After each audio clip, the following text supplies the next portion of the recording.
Bueno, hemos estado en este mes hablando solo de la unidad del reino de los cielos. Bueno, usted ha podido escuchar aquí y en otras congregaciones la unidad de la iglesia, la unidad. Hemos hablado, no mucho, pero hemos hablado de lo que es estar primeramente unificados nosotros dentro de sí. La cultura en que nosotros hemos crecido nos ha enseñado a ser maleables, moldeables, como el camaleón. Nos acomodamos a todo. Y entonces, aunque a mí no me guste algo, si quiero ganarme la buena voluntad de alguien, aunque no me guste, entonces digo, sí me gusta, sí es muy rico, y mentira que tengo que hacer fuerza para tragármela. Así no deberíamos ser. Desde el comienzo, hermanos, desde el principio de unificar mi mente, mis emociones, todo mi ser, mi voluntad, a una sola cosa, que usted sea íntegro, eso es lo que el Señor necesita. Un cristiano unificado en sus conceptos, en sus principios, puede llegar a ser uno con Dios y uno con la iglesia, claro está. Pero estamos hablando de la unidad en el reino de los cielos, la unidad del reino, y cómo nosotros podemos conocer aquellas cosas que deberíamos practicar para estar unidos al reino de los cielos. La palabra reino es una palabra política y es necesario saber que hay un rey, hay unas leyes, hay unos principios, hay unas reglas, hay todo lo que usted quiera en el reino de los cielos, pero también está el poder de proveer a los habitantes del reino de los cielos. Amén. Entonces, quiero leer con usted un texto bíblico y a partir de allí mirar algo que tiene que ver con la unidad del reino de los cielos. Acompáñeme, por favor, a Mateo, capítulo 21, versículo número 43. Mire lo que está diciendo el Señor como sentencia. Por tanto, os digo que el reino de Dios será quitado de vosotros y será dado a gente que produzca los frutos de él. Los frutos del reino de los cielos. ¿Qué será eso? No está hablando, hermano, del fruto del Espíritu Santo. Claro que sí, siempre tendrá que ver con el carácter de Cristo, que está reflejado en el fruto del Espíritu Santo, pero no tiene que ver precisamente con el fruto. Recuerde que es un fruto, el fruto del Espíritu, que se compone de amor, gozo, paz, paciencia, benignidad, bondad, fe, mansedumbre y templanza. Pero no, ¿qué será esto? A mí no sé si a usted le llama la atención que el Señor no habló mucho de esto, pero dijo claramente estas palabras: por tanto os digo que el reino de Dios será quitado de vosotros y será dado a gente que produzca los frutos de él. ¿Cuáles serán los frutos del reino de los cielos? Como el Señor nunca dice algo para dejarlo a su pensamiento o al mío, Él no dice algo y lo deja así en el aire y como que hay que adivinar qué era lo que antes pensábamos. No, antes pensábamos eso. De hecho, se nos enseñó que cuando leíamos en Levítico 18:6,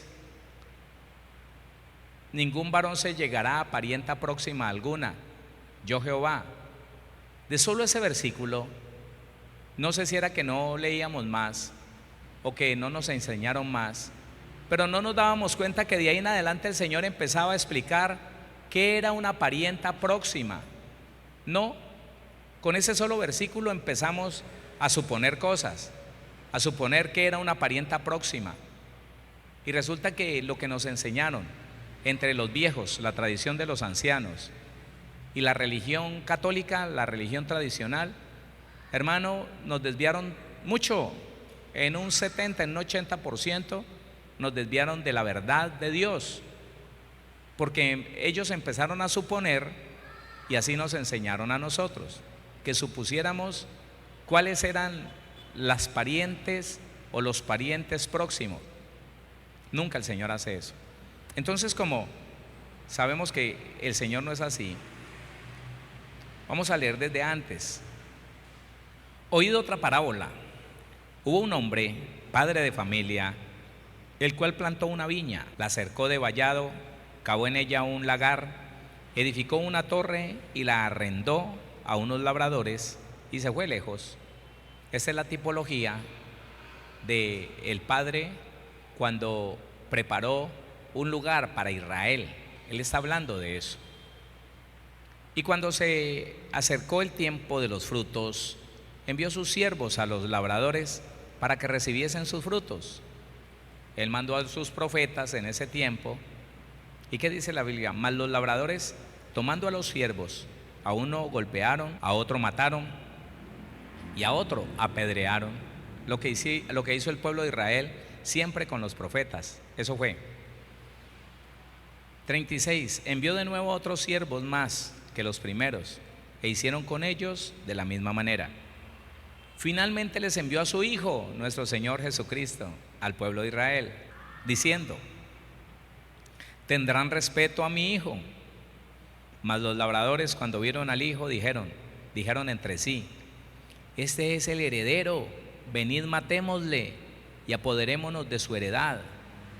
Y tomándole, le echaron fuera de la viña y le mataron. Fuera de la viña fue fuera de Jerusalén, allá en el monte del Calvario. Cuando venga pues el Señor de la viña, ¿qué hará a aquellos labradores? Está hablando el Señor Jesús y le pregunta a los que le están escuchando: ¿ustedes qué creen que hará con aquellos que aporrearon, maltrataron, mataron a sus enviados y aún a su hijo lo mataron? ¿Qué hará con ellos? Le dijeron, versículo 41: a los malos destruirá sin misericordia y arrendará su viña a otros labradores que le paguen el fruto a su tiempo. Jesús les dijo: ¿nunca leísteis en las Escrituras: la piedra que desecharon los edificadores ha venido a ser cabeza de ángulo? Está hablando del Señor Jesús.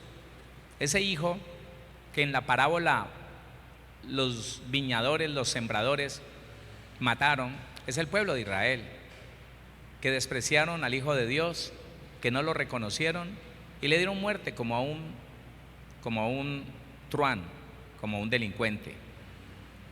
Ha venido a ser cabeza del ángulo. El Señor ha hecho esto y es cosa maravillosa a vuestros ojos, a nuestros ojos. Por tanto, es por eso que Él dice esto: por tanto os digo que el reino de Dios será quitado de vosotros y será dado a gente que produzca los frutos de él. Déjeme entonces hacerle como una imagen general de lo que el Señor quiere decir. Al no aceptar al Hijo, no aceptaron nada de lo que el Hijo venía a traerles. Al destruir al heredero, al matar al heredero, ellos se excluyeron a sí mismos de la posibilidad de recibir beneficio de la heredad de ese heredero. Entonces piense esto: aquellas personas, estábamos hablando de los judíos, aquellas personas que no aceptaron a Jesucristo como Mesías, que hasta el día de hoy no lo aceptan, ellos no serán incluidos en el reino de los cielos. No. Y cualquiera de nosotros que empiece a poner traba a las cosas que leemos, a las cosas que el Señor Jesús nos enseña, sencillamente estaremos rechazando no solamente al Señor Jesucristo, sino a nuestro Padre que está en los cielos. Así que nada del reino podrá ser nuestro, porque no estamos dando los frutos del reino. El reino de los cielos tiene unos frutos, y es lo que le invito para que estudiemos estos 3 días. ¿Me acompaña? El reino de los cielos tiene unos frutos. O sea, cuando el reino de los cielos está en ti, cuando tú te interesas por averiguar qué es el reino de los cielos, cuando yo me intereso por investigar qué es el reino de los cielos, cómo se vive, cómo se come, cómo se maneja el dinero en el reino de los cielos, cómo llevar una relación en el reino de los cielos, cómo llevar toda la vida que usted y yo podemos estar viviendo aquí de acuerdo al reino de los cielos, entonces el reino va a traer a ti unos frutos, va a traer a ti unas condiciones que en la medida que las obedecemos, entonces empezamos a ver y a dar, usted y yo, los frutos del reino de los cielos. ¿Cuáles serán? Vamos a averiguarlo. ¿Lo quiere investigar? No se lo pierda, a ver, no se distraiga.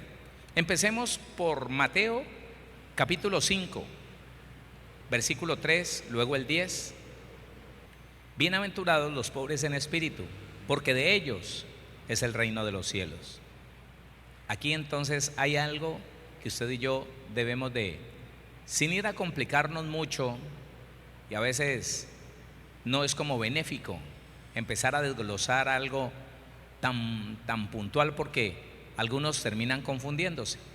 La palabra pobres en espíritu significa sencillez y humildad delante de Dios, una dependencia total en el Señor. Entonces, cuando usted ve que un cristiano no se mueve sin entender qué puede hacer bíblicamente en eso que va a hacer, sí, hermano, todo, absolutamente todo es afectado por el reino de los cielos, todo. Mire, la relación que usted lleva con su esposa, si no la está llevando de acuerdo a lo que dice el reino de los cielos, de acuerdo a lo que dice el rey del reino de los cielos, Jesucristo, entonces en el área de la relación con su esposo, con su esposa, usted no estaría dando el fruto del reino de los cielos en la relación con su esposa. Si con sus hijos no está haciendo, no está proveyendo la necesidad que ellos tienen, sino que se despreocupa y le deja a su esposa, le deja a su esposo todo el compromiso, con relación a sus hijos no estás dando el fruto del reino de los cielos. Aquel que es manso y humilde, aquel que es sencillo de corazón, que tiene una dependencia total de Dios, es una persona que usted se la va a encontrar viviendo bien, tomando buenas decisiones, siendo victorioso en cada situación de su vida, porque al depender de Dios, al depender de la palabra del Señor, al reconocer Él que Él no se puede mover si el Señor no le muestra cómo se debe de mover, Él es una persona pobre en espíritu, un necesitado permanente de Dios y de su palabra. La persona que no busque esto, la persona que no vaya hacia allá, el cristiano que no busque ser un niño, y eso lo vamos a ver adelante, un niño que depende y se somete a su papá con toda confianza. Esa persona, si lo hace de esa manera, está dando un fruto del reino de los cielos. Recuerde que son varios los frutos del reino. Entonces el que depende de Dios, aquel que es sencillo y humilde, entonces esa persona está dando el fruto del reino de los cielos. Lo contrario es la persona que es orgullosa, la persona que por lo que estudió, él sabe lo que hace, él no se detiene a preguntarle al Señor: Señor, por favor, dame una palabra aquí en la Biblia, la quiero encontrar, que tú me confirmes o que me muestres que no debe de ser. Espíritu de Dios, háblame y enséñame lo que tengo que hacer, qué decisión tengo que hacer, y que insiste en eso. No, ese no. El contrario entonces es una persona que dice: no, la vida cristiana es muy sencilla. Es verdad, es sencilla. Así que si me llega una oportunidad de multiplicar el dinero y de pronto hay un buen negocio por allí, la plata se queda aquí y yo quiero tener mucho dinero acá, pero yo no me puedo poner a que Señor, ¿será que si no? El mundo tiene una forma de tratar el dinero y no es muy legal que digamos, así que yo no le pongo mucho cuidado si es muy legal o no, sencillamente vamos para adelante. Esa persona no está dando el fruto del reino de los cielos con relación a su corazón, un corazón tal vez confiado en sí mismo, un corazón tal vez independiente, una persona que toma decisiones sin detenerse mucho a pensar qué pensará Dios, qué querrá el Señor. no hay problema en alterar la información en un documento, no hay problema si alguien le ofrece algo bien barato, no importa si se está aprovechando de la necesidad de un pobre, no importa, no importa si lo que está comprando es robado, no, no le interesa, a él le interesa es beneficiarse y no le interesa nada que tenga que ver con preguntarle al Señor, Señor, ¿es esta tu voluntad?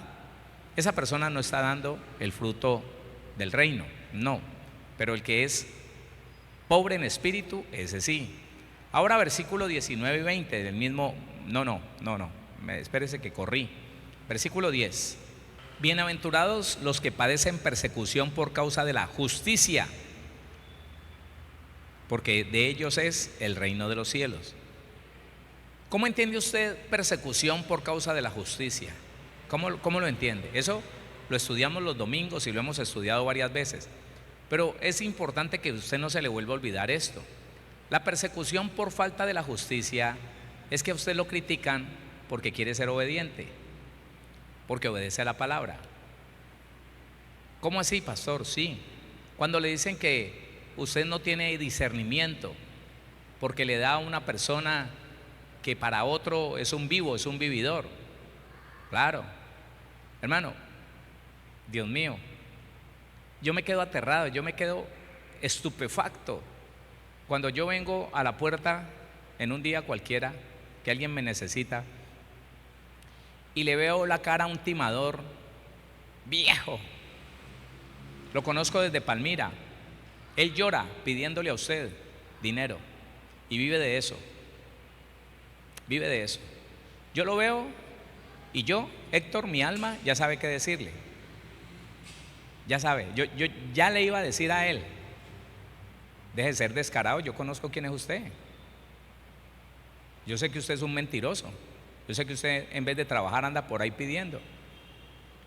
Pero acordándome de lo que yo les predico a ustedes y de lo que Dios me ha enseñado, entonces yo volteo y le digo, Señor, ¿qué hago? Ese hombre es un vivo. Y él me dice, sí, es un vivo, pero tiene una necesidad. ¿Qué hago entonces, Señor? Y me dice, dale. Es ahí donde se te acerca alguien y te dice, usted es bobo, usted es tonto, pastor. Usted no le ve la cara de timador que tiene. Ese tipo es un vivo, ese tipo, sí, es verdad. Pero ¿qué hago? Si le pregunté al Señor y me dijo que le diera. Entonces, cuando usted quiere cumplir ese mandamiento muy pequeño, porque la justicia de Dios está compuesta de mandamientos muy pequeños, y cuando alguien te dice, no, vos si no tenés discernimiento, no estás viendo qué, pero es que la Biblia me dice, pues sí, la Biblia te dice, pero es que uno tiene que tener criterio, no, es mejor ser obediente que tener criterio. Yo no sé si usted me entiende. Es mejor ser obediente que tener discernimiento. Es mejor. ¿O no recuerdas la palabra, Héctor? Al que te pida, dale, sí. ¿Tú tienes? ¿Te sobra? Sí, Señor, me sobra. Le di y él ya estaba llorando ahí en su mímica, pero tenía una necesidad y Dios lo sabía. Entonces, cuando a usted lo señalan por obedecer a Dios, cuando usted perdona y alguien se le acerca y le dice, usted es un bobo, mano, ¿cómo perdona a ese tipo si ese tipo no se arrepiente? Problema de él si no se arrepienta, problema mío obedecer. ¿Qué pasó? Entonces dice la Biblia que cuando usted por encima de aquellos que se sienten, que se sienten independientes del mandamiento, que les parece ciertos mandamientos como bobos, que les parece tan pequeños que no los quisieran obedecer, o de lo que esto se trata. ¿Sabe de qué se trata esto? Que cuando el Señor da el mandamiento, nosotros los seres humanos, usted y yo no, pues, pero la gran mayoría de los cristianos creemos que tenemos la capacidad, el derecho y la autorización de parte de Dios de juzgar si obedecemos o no obedecemos. Esto que le voy a decir se lo he dicho muchas veces, pero es precisamente esto. Es precisamente esto. Un hermano estaba comprando unas zapatillas. Cuando yo lo estaba saludando, él se estaba midiendo las zapatillas como ahí en la calle, porque de donde le hablo es así, es como una calle hasta con asientos para sentarse a medirse los zapatos. Y él está así cuando llega una mujer y lo enciende a cantaleta. Le dice: ve, vos qué estás haciendo ahí, te parece muy bonito. Y le dijo cosas. Mira que yo por allá, que no sé qué, y vos aquí. Le dijo cosas. Y el hermano la miraba a ella y me miraba a mí, y miraba al amigo, al hermano. Cuando le dijo lo que le iba a decir, él ya se había puesto sus propios zapatos, había entregado los que se estaba midiendo y la abrazó y le dijo en el oído algo. Tal vez: ya voy para la casa, mi amor. En todo caso fue que la concilió, le dijo algo y ella lo miró y dijo: bueno, esperemos que así sea, y se fue. El amigo le dice: oiga, ¿y esa tigra qué? ¿Es tu mujer? Pues no la reconociste, le dice el hermano. No, yo no la reconocí, está muy vieja. Esa es la misma. Claro, es mi esposa. Pero usted es muy bobo, mano. ¿Ah? ¿Bobo por qué? ¿Porque no le encendió cantaleta también? ¿Porque no le insultó también? ¿Porque no la trató áspero, duro? ¿Por eso es bobo? Entonces mire que el hermano, cumpliendo con la justicia de Dios, trató a esa mujer, aunque no se lo merecía, la trató bien, como vaso más frágil. No le dijo una sola palabra, se le arrimó, la abrazó, y ella como haciéndole repulsa, pero le dijo algo en el oído, le dio un beso en la mejilla y ella se fue tranquila. Yo inmediatamente me imagino este texto: bienaventurados los que sufren persecución a causa de la violencia. No, hermano, ¿usted qué le pasa? No, eso tampoco, hermano, eso no es así. No, sacúdase, hermano. ¿Qué va? Olvídese. El diablo se la montó, hermano. No, eso hágase respetar. Espérate, pero es que a mí el mandamiento me dice otra cosa. El mandamiento ese hombre dio el fruto, uno de los muchos frutos del reino. ¿Sabe por qué? Porque él cumplió con la justicia de Dios en ese momento, aunque tenía quien lo criticara y quien lo señalara. Ese es otro fruto, hermano. Cuando usted y yo aprendemos a vivir como lo dice la Biblia, no importa quién nos critique, no importa. Mejor, si nos critican, mejor. ¿Sabe por qué? Porque después de que usted y yo estemos haciendo lo bueno, si nos dicen que somos tontos, es apenas la señal y el testimonio de que estamos agradando a Dios. ¿Quién dice amén a eso? Ahora sí, 19 y 20. De manera que cualquiera que quebrante uno de estos mandamientos muy pequeños y así enseña a los hombres, muy pequeño será llamado en el reino de los cielos. Mas cualquiera que los haga y los enseñe, ese será llamado grande en el reino de los cielos. 20. Porque os digo que si vuestra justicia, y eso es lo que nosotros tenemos que entender, porque os digo que si vuestra justicia, o sea, el cumplimiento de los mandamientos que conocemos hoy en los capítulos 5, 6 y 7 de Mateo, y muchos más mandamientos que están en las cartas y todo lo demás. Porque os digo que si vuestra justicia no fuere mayor que la de los escribas y fariseos, que eran, según la Biblia, eran aparentones, eran hipócritas, se hacían pasar por buena gente, pero eran malos en su corazón, eran terribles. Porque os digo que si vuestra justicia no fuere mayor que la de los escribas y fariseos, no entraréis en el reino de los cielos. Ahí está. El reino será quitado de aquellos que no dan el fruto del reino, los frutos del reino, y será dado a gente que la dé, a personas. Por eso fue que el Señor le quitó ese derecho al pueblo de Israel por un tiempo, por unos años, y abrió la puerta para que nosotros, los gentiles, los que no tenemos nacionalidad israelita, tuviéramos la oportunidad de conocer la justicia de Dios y dar los frutos del reino. Capítulo 18 de Mateo. Capítulo 18. Estamos hablando de justicia, de sencillez. Lea conmigo, capítulo 18, 1. En aquel tiempo los discípulos vinieron a Jesús diciendo: ¿quién es el mayor en el reino de los cielos? Ellos querían saber quién iba a ser el ministro de justicia, el ministro de defensa, el tesorero. ¿Quién será el mayor en el reino de los cielos? En aquel tiempo los discípulos vinieron a Jesús diciendo: ¿quién es el mayor en el reino de los cielos? Y llamando Jesús a un niño, lo puso en medio de ellos y dijo: de cierto os digo que si no os volvéis, volverse, ¿sabe qué significa la palabra volver? Volver es torcer, es decir, hacer dar la vuelta o revertir. Eso es, que si no os volvéis y os hacéis como niños, no entraréis en el reino de los cielos.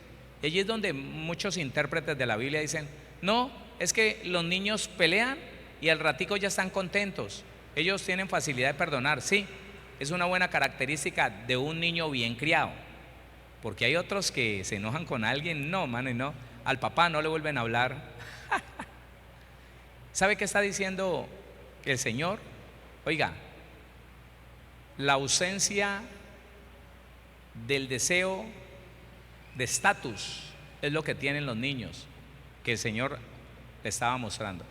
La gente, los discípulos a su entorno, en su entorno diciendo: ¿quién será el mayor? Señor, queremos que nos digas cuál es el más poderoso, quién va a ser el más importante.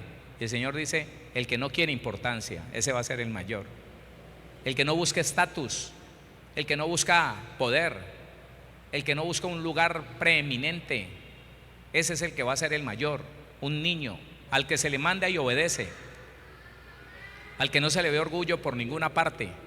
Y volvemos otra vez y lo relacionamos con pobres en espíritu. Allí lo relacionamos. Pobres en espíritu. Un niño: sí, Señor, bueno, Señor, corre, viene, va.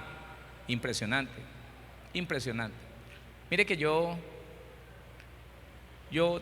tenía inquietud de entender estas cosas, y alguna vez el Señor me lo mostró. Me dijo: yo quiero que seas como tu hijo Daniel, un joven. Y el Señor me puso probar, o sea, aprender de él. Yo dije: no va a aguantar. Le dije: ve, en el tercer piso, eso, un montón de grados, allá en mi cuarto tengo tal cosa, ¿me la traes? Ah, sí, claro, pa.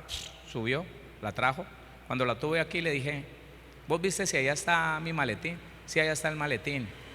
Dentro del maletín tengo las gafas de leer, ¿me las traes, por favor? Sí, Señor. Subió. ¿Sabe cuántas veces lo hice subir? Y no lo hice subir más, porque ya entendí. Así deberíamos ser nosotros con el Señor. Lo hice subir 5 veces, y 5 veces subió. Y siempre así, dispuesto. Sí, Señor. Ah, bueno. Dios mío. Y el Señor me decía: eso es un niño, un muchacho que no está diciendo, pero está pidiendo justicia. No, pero ¿cómo así? Pero es injusto, ¿cómo así? ¿Otra vez? No, piense a ver cuántas cosas necesita. Mire a ver, porque es que eso de estar subiendo y bajando, no, el Señor no le agrada eso. Uno de los frutos del reino de los cielos es precisamente eso: la obediencia. Oiga, la obediencia por la ausencia de estatus en alguien. ¿Sabe por qué la gente se resiste a obedecer? Porque es que tampoco, hasta aquí le obedezco. No, olvídese, no es justo. ¿Y usted quién cree que es o qué? No, a mí no me cuadra lo que usted me dice. No me parece justo lo que usted me está diciendo. Yo lo percibo de otra manera, yo lo entiendo de otra manera, y se van inflando. No, un niño, dice él: si no os volvéis y hacéis como niños, no entraréis en el reino de los cielos. El niño está dispuesto, tiene la energía, tiene la disposición. Sí, Señor, bueno, Señor, claro que sí. Vaya, venga, traiga, listo, ya. No está buscando que le den importancia, no está buscando que le den un estatus, no está buscando que le den un lugar preeminente, no. Él sabe que está para obedecer, eso es. Entonces, aquí hablamos hasta aquí. Hemos hablado de la sencillez y del deseo de la justicia que me lleva a obedecer. Esos son frutos que no pueden faltar en nosotros: la sencillez y el deseo de justicia que las dos cosas me llevan a obedecer. Mateo 8:5, léalo conmigo. Entrando Jesús en Capernaum, vino a él un centurión rogándole y diciendo: Señor, póngale cuidado a este relato, y cómo el Señor Jesús nos enseña algo que creo que muy pocos de nosotros lo habíamos podido identificar, reconocer o entender de esta manera. Entrando Jesús en Capernaum, vino a él un centurión. Un centurión era un jefe de 100 soldados, rogándole y diciendo: Señor, mi criado está postrado en casa, paralítico, gravemente atormentado. Y Jesús le dijo: yo iré y le sanaré. A ver, escuche ese cuadro allí. Se lo encuentra un hombre y le dice: tengo un criado en mi casa. El Señor Jesús puede ser que supiera cuánto habría que caminar para ir hasta donde estaba el criado, pero no le importó. Él le dijo: yo iré y le sanaré. Así, con la seguridad que usted tiene. Lo cogí descuidado. Oiga, yo iré y le sanaré. Respondió el centurión y dijo: oiga, Señor, no soy digno de que entres bajo mi techo. Solamente di la palabra y mi criado sanará. ¿Cómo se llama esto? Sí, ¿cómo se llama esto? Confianza, convicción, fe. Eso es. No, Señor, yo no necesito que usted vaya. Solamente di la palabra y mi criado sanará. Un centurión, un romano, un gentil. ¿Qué dice el Señor? Bueno, sigue hablando el centurión. Porque también yo soy hombre bajo autoridad y tengo bajo mis órdenes soldados. Y digo a este: ve y va, y al otro: ven y viene, y a mi siervo: haz esto y lo hace. Al oírlo Jesús se maravilló. ¿Sabe por qué? Porque este hombre conocía muy bien el principio de la autoridad. Y ese principio, el conocimiento del principio de la autoridad, le había dado a él una convicción, una fe en el poder de Dios. No, yo no necesito que vayas. Solamente di la palabra y sé que mi siervo sanará. Yo conozco esto. Yo tengo hombres bajo mis órdenes y yo les digo: vaya. Y si usted le dice a esa enfermedad que se vaya, yo sé que se va. Desde aquí usted lo puede hacer. Pónganle cuidado.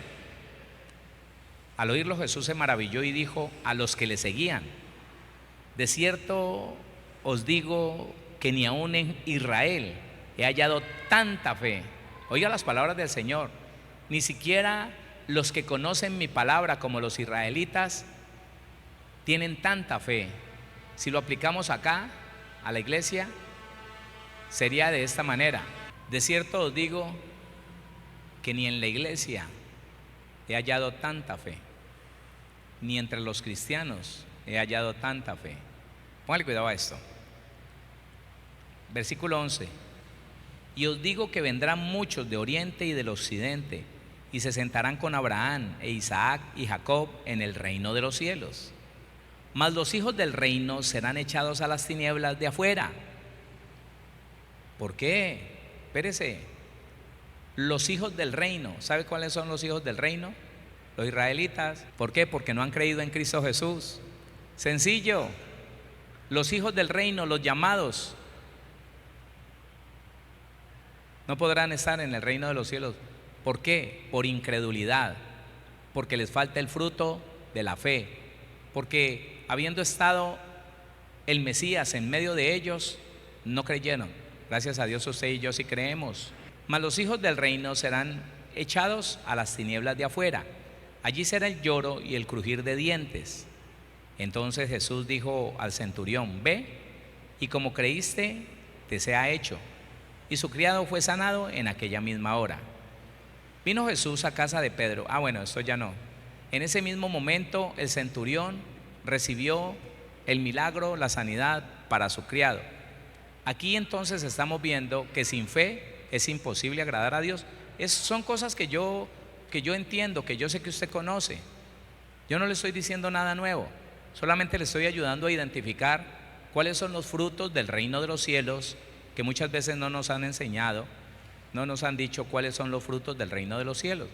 Porque hay que poner atención cuando la Biblia dice, cuando el Señor Jesús dice, los que no den el fruto del reino, se les quitará el reino y el reino será dado a quienes den su fruto.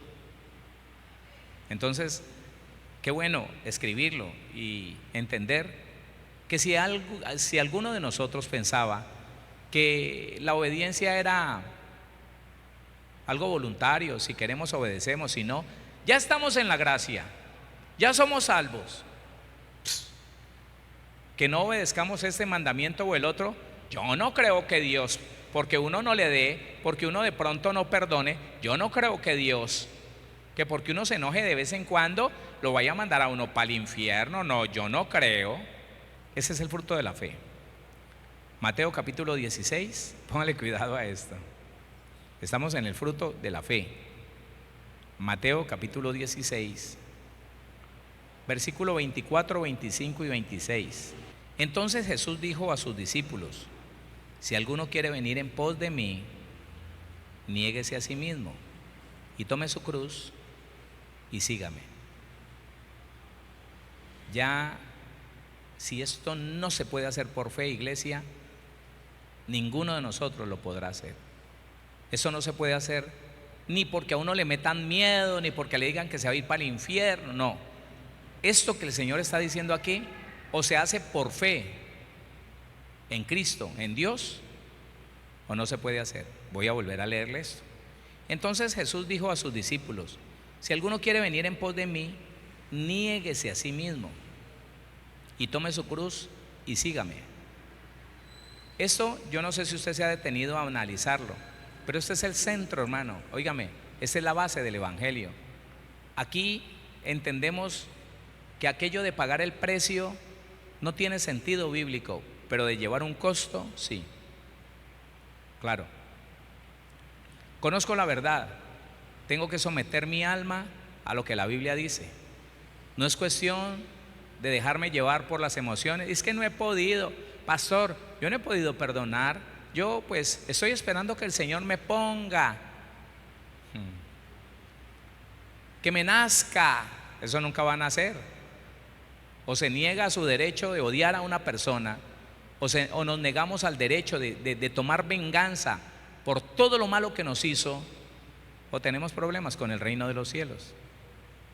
Claro, porque es que, oiga, tanta gente dentro de la iglesia diciendo que tiene derecho a esto, que tiene derecho a lo otro, que tiene derecho a aquello. ¿Cuántas veces le habré referido yo un ejemplo de los muchos que le podría dar? 6 meses de proceso de restauración matrimonial. Seguían alegando. Entonces yo les digo: no me hagan perder más tiempo, hermano. ¿No quiere? El esposo dice: yo sí quiero, sino que ella vive echándome en cara todo lo que hice hace 15 años. Ella me lo echa en cara y se pone llena de ira y tiembla cuando se acuerda. Entonces yo le digo a la esposa, le digo: mujer, ¿usted no quiere seguir adelante con el proceso de restauración? ¿No quiere restaurar su hogar? ¿No quiere perdonar? Y se levanta con ira y me dice: para usted es muy fácil. Soy yo la que llevo 13 años sufriendo con un hombre terrible, mal genio. Y qué fácil, ¿no? Qué fácil para ustedes que yo ahora tenga que perdonar, que yo ahora le tenga que hacer la vida bien linda a este hombre. ¿Y dónde está la justicia? ¿Eso se va a quedar así o qué?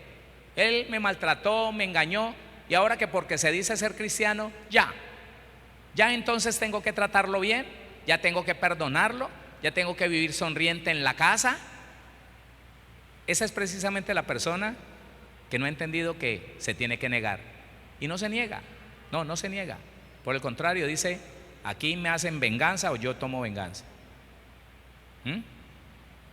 ¿Ella tiene el fruto del reino de los cielos? No lo tiene, no lo tiene.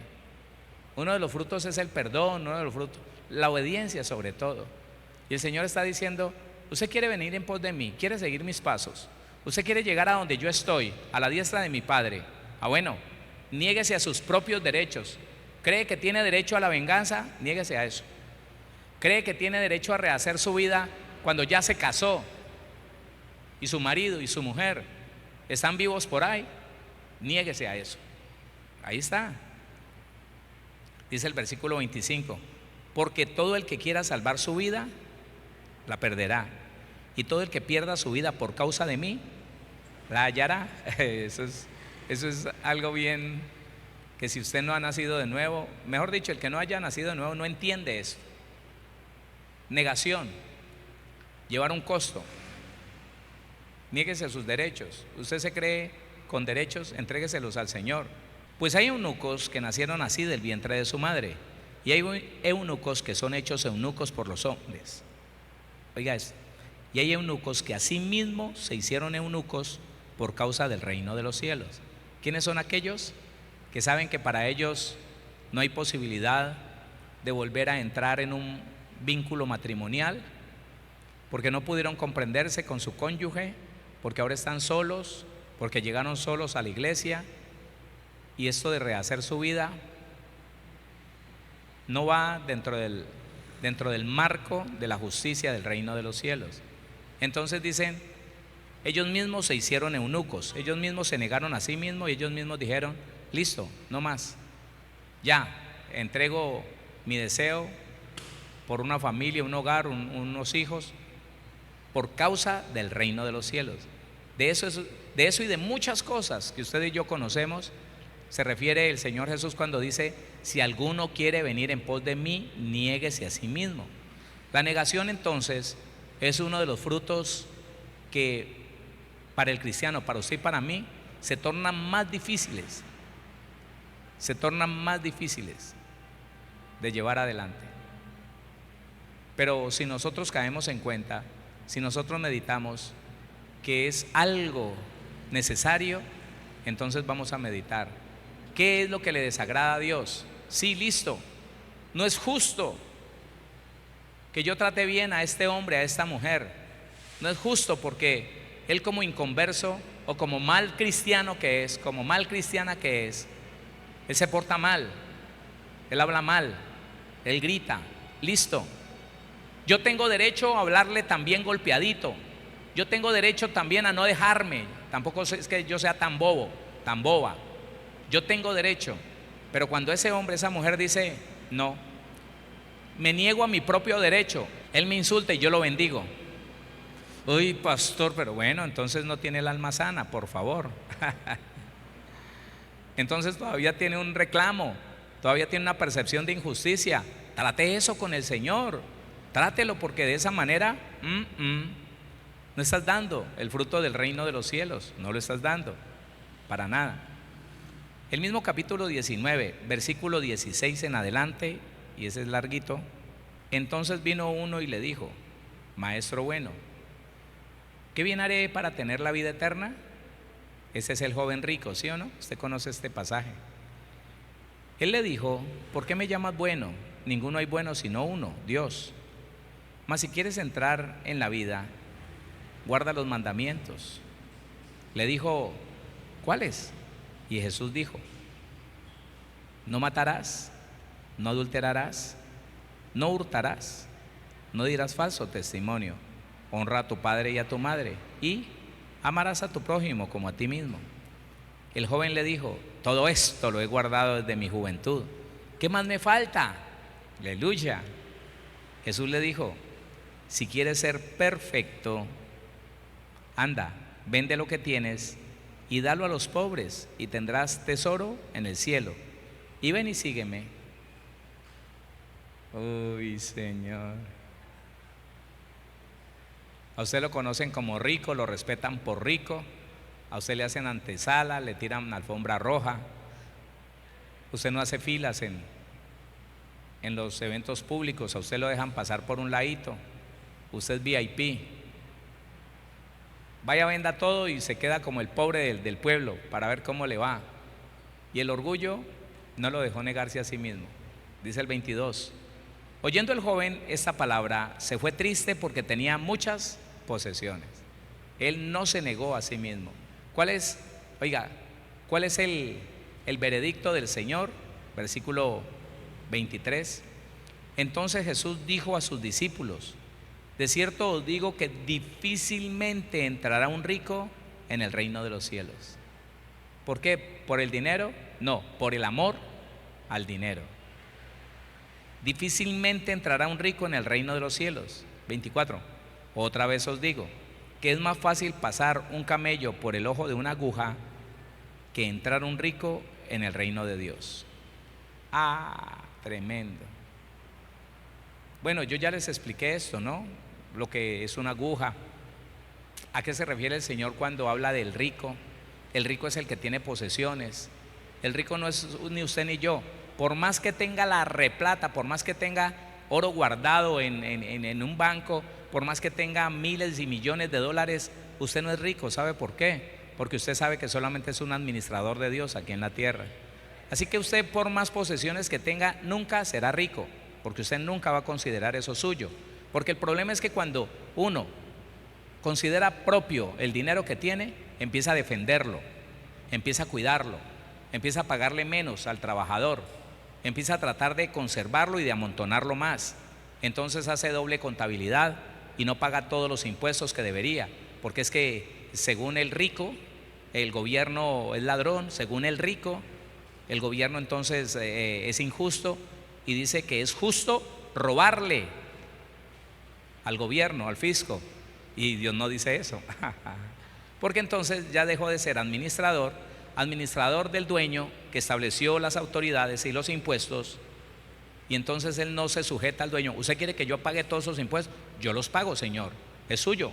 No, él ahora se apropió y dijo: no, yo no soy tan bobo, yo no voy a pagar todos esos impuestos. No, para nada. ¿Qué tal? Olvídese. Ese se volvió dueño, y el que posee no está dando los frutos del reino de los cielos. ¿Quién da el fruto del reino de los cielos? El que sabe que es un administrador y obedece, se despoja. ¿Qué hay que hacer? Se despoja.